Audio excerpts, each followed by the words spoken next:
sort of like there was a difference between how I showed up as Selema and how I showed up as Sal. And Sal didn't really have to care too much. Like he could just make everybody feel like he was one of the bros, you know? But it was quietly very exhausting. I think that I put up with a lot of, I tolerated a lot of people treating me like I was a token and being proud that, like, hey, we have this guy. He's our black guy in the space.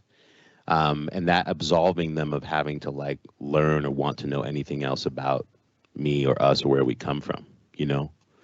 I remember being on a surf trip one time with people who I considered friends at the time, and we were in Fiji, and I was one of the last ones getting out of the water to get in the boat to go back to the island, and it was getting dark.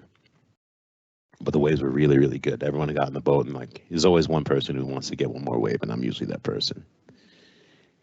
And I'm paddling back towards the boat, and I hear someone yell out, "Smile so we can see you." And I knew the voice.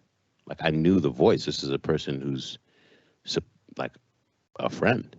And I heard the whole boat start laughing, and like laughing as I'm getting onto the boat. And I never felt so alone, surrounded by a bunch of people in my life. Like, I felt like naked and strange in a way that was, it was really, really, really haunting. I'd say this was probably around 2010. And I think I really started to speak out and be vocal in a way that was disruptive to the surf community in about 2012. Like the first interview that I did where I was like, you know what, this is a wrap. We're going to start talking about this. Was an interview I did with the Inertia about Black existence in the water. And that was a moment of definitely a big moment for me to like realize, like, yo, a lot of these people are not your friends. They tolerate you because you do the thing that they love, but they is an impossibility for them to accept or see you as a Black person. They can't separate the two. And the second that you start to like say, hey, this is a different experience for me than it is for you. Whoa, why are we bringing race into this, bro?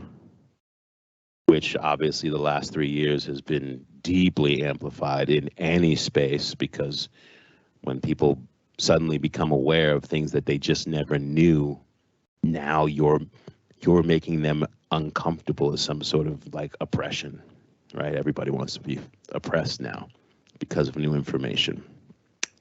And so even when it comes to my name, you know, I don't go by Sal anymore.